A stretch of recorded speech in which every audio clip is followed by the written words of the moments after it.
Daily ডোজে আরেকটি নতুন episode শুরু করা যাক। প্রথম খবরটি আসছে গোয়া থেকে। প্রমোদ সাওয়ান্ত মুখ্যমন্ত্রী গোয়ার বলেছেন যে পাঞ্জিতে স্মার্ট সিটির কাজ প্রায় 95% সম্পন্ন হয়েছে। তিনি উল্লেখ করেন কাজ শেষ করার সময়সীমা ছিল 31শে মে। সাওয়ান্ত আরও জানান যে স্মার্ট সিটির এমডি এবং সিইও সঞ্জিত রড্রিগাস অগ্রগতি মূল্যায়ন করতে এবং সম্পূর্ণতা নিশ্চিত করতে 2 দিনের মধ্যে একটি পরিদর্শন পরিচালনা করবেন। তিনি যোগ করেছেন যে পরিদর্শনে পাঞ্জি শহর কর্পোরেশনের মেয়র রোহিত মনসেরেটের অংশগ্রহণ জড়িত থাকবে। বছরের শুরুতে স্মার্ট সিটি প্রকল্প থেকে উদ্ভূত ধুলো দূষণের কারণে নাগরিকদের সমস্যাগুলি বোঝার লক্ষ্যে উচ্চ আদালতের বিচারকরা পাঞ্জিতে গিয়েছিলেন। পাঞ্জিতে স্মার্ট সিটি মিশনের আওতায় পড়া প্রকল্পগুলি বিভিন্ন উদ্যোগকে অন্তর্ভুক্ত করে, যেমন মাস টাওয়ার সহ একটি স্মার্ট রেডিও ওয়্যারলেস নেটওয়ার্ক স্থাপন, কঠিন বজ্র ব্যবস্থাপনা পরিকাঠামো উন্নত করা এবং সরকারের আইসিটি শিক্ষার পরিবেশ বাড়ানোর জন্য স্মার্ট ক্লাস চালু করা।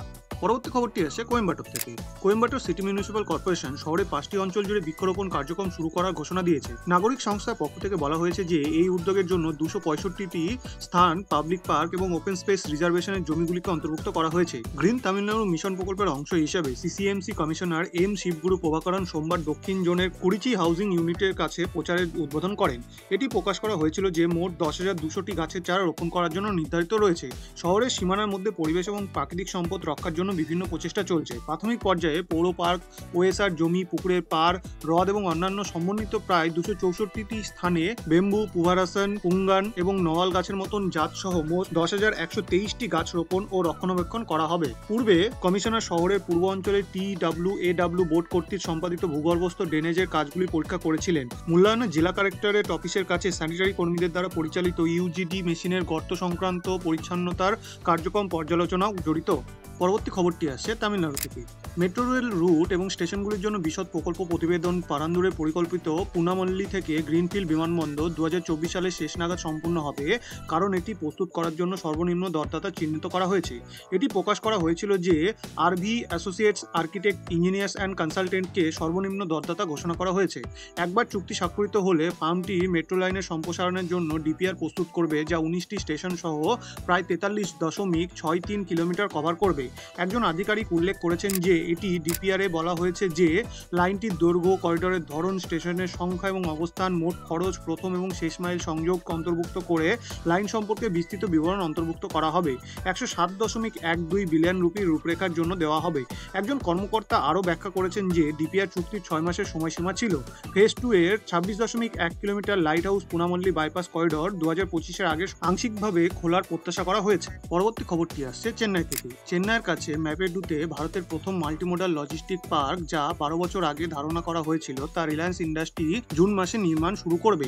2022 সালে আদানি গ্রুপকে পিছনে ছেড়ে তিরুভাল্লুর জেলার 184.27 একর জমিতে 14.24 বিলিয়ন টাকার প্রকল্পের বিড কোম্পানি জিতেছিল। প্রকল্পের লক্ষ্য হল দক্ষ, সাশ্রয়ী এবং মান সংযোজিত লজিস্টিক পরিষেবাগুলি, যার মধ্যে কার্গো একত্রীকরণ, পৃথকীকরণ, বিতরণ, আন্তঃমোডাল স্থানান্তর, বাছাই, প্যাকিং এবং রিপ্যাকিং রয়েছে। যাই হোক, সংযোগ সমস্যাগুলির বিষয়ে বেসরকারি খাতে আগ্রহের অভাবের কারণে এটি প্রাথমিকভাবে বিপর্যয়ের সম্মুখীন হয়েছিল। 2022 সালে রিলায়েন্সকে কেন্দ্র কর্তৃক চুক্তি প্রদান করা হয়েছিল। প্রধানমন্ত্রী নরেন্দ্র মোদী 26শে মে 2022-এ ভিত্তিপ্রস্তর স্থাপন করেন।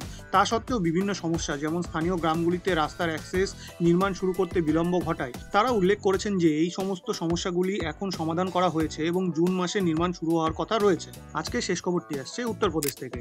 চেয়ারম্যান ধীরাজ হিন্দুজা ঘোষণা করেছেন যে অশোক লেল্যান্ডের উত্তরপ্রদেশের প্ল্যান্টটি প্রাথমিকভাবে বৈদ্যুতিক বাস তৈরিতে ফোকাস করবে, যার কার্যক্রম 12 থেকে 13 মাসের মধ্যে শুরু হবে। তিনি বলেছিলেন যে ইউপি প্ল্যান্টটি উল্লেখিত সময়সীমার মধ্যে প্ল্যান্টের কার্যক্রম প্রস্তুতির লক্ষ্যে বৈদ্যুতিক বাস উৎপাদনকে অগ্রাধিকার দেবে। হিন্দুজা উত্তরপ্রদেশের বাজারের বিষয়ে বিস্তারিত বর্ণনা করে রাজ্যের মধ্যে বৈদ্যুতিক যান বাস সম্প্রসারণের সরকারের গভীর আগ্রহ প্রকাশ করেছেন। তিনি এ অঞ্চলে উপস্থিত থেকে তাদের আরও ভালো সেবা প্রদানের সক্ষমতার প্রতি আস্থা প্রকাশ করেন। উপরন্তু হিন্দুজা উল্লেখ করেছেন যে এই প্ল্যান্টটি অভ্যন্তরীণ দহন ইঞ্জিন পণ্যের চেয়ে বেশি ইভি উৎপাদন করার জন্য কোম্পানি প্রাথমিক উদ্যোগকে চিহ্নিত করবে। প্ল্যান্টের ক্ষমতা সম্পর্কে হিন্দুজা ইঙ্গিত দিয়েছেন যে এটি প্রাথমিকভাবে 2500টি বাস উৎপাদন করতে সক্ষম একটি ছোট আকারের সুবিধা হবে, যার মধ্যে 5000 পর্যন্ত বাস চালানোর সম্ভাবনা রয়েছে। তিনি আশ্বাস ব্যক্ত করেন যে বাজারের চাহিদা মেটাতে কোনো সমস্যা হবে না। আজকে ভিডিওটি এই পর্যন্তই। আরও আকর্ষণীয় পরিকাঠামোগত খবরের জন্য লাইক, শেয়ার এবং সাবস্ক্রাইব বোতামটি টিপতে ভুলবেন না। শুভমস্তু।